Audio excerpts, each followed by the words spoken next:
the motion seconded. I call the member for Wentworth. Last week we gave the Prime Minister the opportunity to give us one example of the problem she is seeking to solve with this legislation. She could not give us one. She is going to introduce, so she tells us, the first effort by a federal government, or indeed any government, to regulate the content of newspapers in our peacetime history. And this has to be debated, considered by committees, discussed by the parliament in every way and concluded by Thursday afternoon. This holds the parliament and the people we represent, the people of Australia, in the utmost contempt. Now, the Prime Minister says this is all about the concentration in the media. She says it's all about diversity. She says our media is more concentrated than just about anywhere else in the world. But you know, Madam Speaker, the reason there is a high level of concentration in our media is because in 1986 it was their predecessors, the Labor government, the Hawke and Keating government, that gave the FIRB approval to allow Rupert Murdoch's News Limited to buy the Herald and Weekly Times. That is what created the concentration in the daily newspaper market. And to hear the Labor Party saying that they are champions of diversity, that they are losing sleep over concentration, is so much hypocrisy. It is so much hypocrisy. They have no commitment to diversity. They allowed that transaction to go through because they thought it suited their purposes.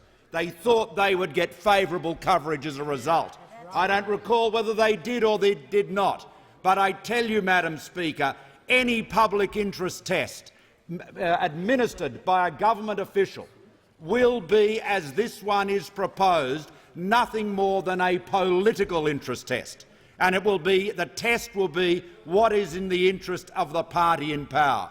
And we say that if by some mischance this power is given to a government by this parliament, if this parliament does not, as we hope, reject this outrageous proposal, then if we are elected to government, we will repeal it. We will not take advantage of powers that the Labor Party gives a future government to meddle further and interfere with the content of newspapers. Now, let me say this, Madam Speaker, on the subject of diversity. We have every reason to be optimistic about diversity in our media. And I look up at the press gallery here. I saw Mike Bowers there working for the Global Mail, a new newspaper, a new digital newspaper. There hasn't been a new print newspaper. Well, certainly I can't remember one in my lifetime, but a new digital newspaper, the Global Mail.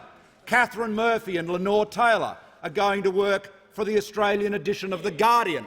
That's launching in a few weeks. A new newspaper, and Michelle Grattan has gone to work for The Conversation, which is a remarkable new effort headed by Andrew Jasper. Now, these are just three new sources of news and information. The truth is this.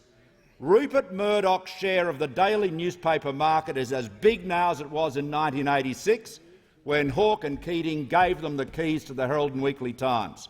But the slice of the overall news and media information pie represented by daily newspapers gets smaller every day, because we are getting our news from so many different sources: new digital outlets, international publications, new social media. All of that is making it a much more contestable and diverse universe. So the complaint from the Labor Party that we've got a problem with diversity and over-concentration is seen for what it is. We have got more diversity now, less concentration than we've had for many years, and the diversity is increasing. So their concern is not about diversity, their concern is about opinion. They don't like getting a shellacking in the press, but they get it on air, they get it in the pubs, they get it in the clubs, they get it in the streets, they get it all around the country, and they get it, Madam Speaker, because they so richly deserve it. This government gets the press it deserves, and its attempt to bully the press, to bully the media into submission, is one which is a disgrace and which this parliament must reject.